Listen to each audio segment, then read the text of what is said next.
So we're going to start with the evaluation contest first for Area 44.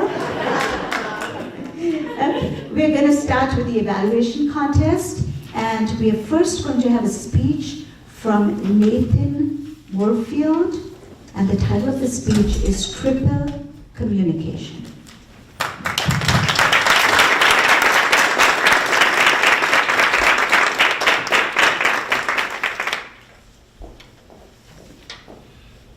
Fellow Toastmasters, honored guests, I'm going to talk about leadership. I'm going to talk about communication. I'm going to talk about listening.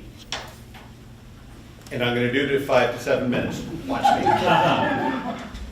When I worked construction, we talked a lot about communication. The reason we did is we had incidents, safety incidents, on a nuclear site. Kind of a big deal. The one that comes to mind is we had a guy working with an abrasive blaster. Now, an abrasive blaster shoots water, air, and sand to remove coverings on metal. It does it at 20,000 pounds per square inch, PSI. Hits a little hard, and that's the low setting. A gentleman was working on a JLG, a scissor aerial work platform, 180 feet in the sky. He was abrasive blasting. Anyone here from OSHA? He had his Fall Pro on.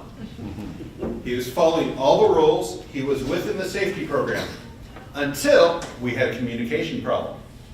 He was done with his work, and he yelled down to his foreman because he knew that he had to safe his equipment, and he went, "Boss, is it off?" And the foreman went, "Yeah?" Now, the guy at the top went, "Hey, it's off." The guy at the bottom was going, "What did you say?" And he popped that top off that abrasive blaster without it being depressurized. 20,000 pounds of water, air, and sand. He was looking at it when he did it, right here. He actually is an extremely lucky gentleman. An extremely lucky gentleman for taking 20,000 pounds to the face of brass, water, sand, and air. The reason why he was lucky was an inch in any direction, I wouldn't be talking about his recovery, I'd be talking about his decapitation. Something that has to be said. That communication problem was not active listening. He thought someone said something, the other person thought he was communicating something, and they didn't communicate what they were communicating. So a lot of times we talk about channel and back channel when we talk about active listening. That's actually wrong. I'm going to teach you critical communication. I'm going to teach you how to triple communicate, not double communicate. We're going to feedback and feedback again. I'm going to do it by telling you what happened next. I was the poor person, in construction I use a different term, but I was the poor person who walked around the corner right when that happened. Here's a gentleman hanging off of his aerial work platform after I hear a bomb go off, doing that. With his crew looking up and going, "What the heck just happened?" I took a breath and I acted. I'm a medic. I'm a battlefield medic. I got in there, got him down, we started working on him. I called safety and I asked for a lifeline. And they went, "Do you have an emergency?" And my immediate response is, "No." Responding back to what they're saying, going, "I don't have an emergency. I have a golden hour. Give me a flight." And the safety director went, "You need a life flight. We're landing it in." By the way, guy came in fast, guy came in hard, landed perfectly, with about that much to spare on both sides of the blade. Those guys are amazing. The gentleman did fine. All things considered. I could get into detail, but you don't want me to. Me, I'm doing fine. The crew, they're doing fine, but we talked about triple communication. Now, let me get into that in detail. In active listening, we talk about double communication. I'm going to relay a message, you will relate back to me in your own words. Because if you do it in my words, you're just parodying. And we learned from high school, that doesn't mean anything. You didn't learn jack. But if you say it in your own words, we have some understanding. The key, and what I'm trying to impart to you in triple communication, is this. Confirm that it's understood. So, hey boss, is the pressure off of the aerial blaster? I'm not sure what you said. Go to a different communication method. We have radios. We have bullhorns. We have whistles. Send somebody else up there because the guy's holding a bomb. Hey, I don't understand you. Let me take the pressure off of this thing. Or, if I did understand them, you want me to turn the pressure off. It's not turned off yet. Let me go do that. I understand you. Keeping that communication cycle until you have understanding. The beauty of this process is it's extremely clear. The problem, it seems a little cumbersome. But if we're truly communicating with people, we do it today.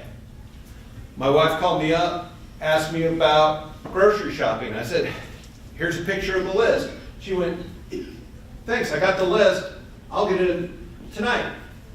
Awesome, I'll have coffee in the morning. Triple communication. The key trick I need you guys to do is to practice it in every day. Because if you don't practice it in every day, what happens when it's important? You don't do it. Make it training, and when you need it, the training takes over. Remember again, you don't want to be the person involved with an incident, so communicate correctly. Thank you very much.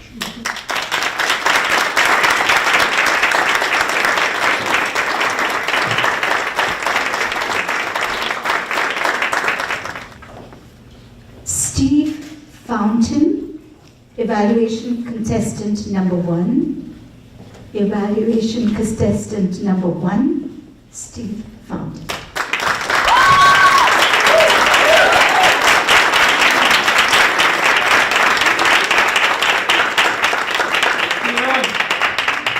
This is going to be fun. Madam Toastmaster, guest, oh, let me take this out. And you, Nathan, where did he go? There he is. I don't know if this was a setup for failure, but I get to evaluate a speech about active listening. So I'm going to try my best to evaluate a speech about active listening. First and foremost, you're a great speaker as it is. Definitely you've spoken before. You're very confident, and that makes it easy to listen to you. And not only that, but when you have confidence when you're speaking, no matter what you say, people actually listen, and it sounds like you know what you're talking about. So, great job with that. Secondly, your voice is very easy to listen to. I know some people, when they speak, there's favorite speakers that I have, and just the way that your voice comes off is very easy to listen to. Maybe you can get on the radio or something like that, but definitely you have a great voice to be able to be heard. The other thing that's real good about you is that you're very easily understood. You're very well spoken, so I didn't have to listen too hard on what you were saying. Now here's some room for improvement. Pay attention to your audience. A lot of the things that you said sounded great, but I had no idea what you were talking about. So as far as speaking about certain things that you were speaking, like the sandblaster and all that 20,000 pounds and all that, I just thought the dude was dead. Like when you said 20,000 pounds, that was it. And then you said he survived, and I was like, well, 20,000 pounds, I don't see how that hit somebody's chin. Oh, okay, whatever, makes sense. So when you're speaking about that type of subject to an audience that may not understand what you're saying, break it down in layman's terms to where we can understand exactly what it is that you're saying. Another thing that I would say that you can work on is your hand gestures are awesome, but for about 90% of the time, you did something like this or something like, so literally 90% of the time your hands were doing that. It's good that you use hand gestures, but I think that this was done a little bit too much. And then lastly, your intro was a teensy bit too long because I was listening for that punchline to get us going, and it seemed like your intro lasted about half of the speech. So I would suggest that maybe condense that a little bit more to the beginning. That way you can get into the triple communication that you're speaking of. So hopefully I was actively listening to your speech well enough to have given you a great evaluation. Other than that, you're a great speaker, and I look forward to hearing more from you.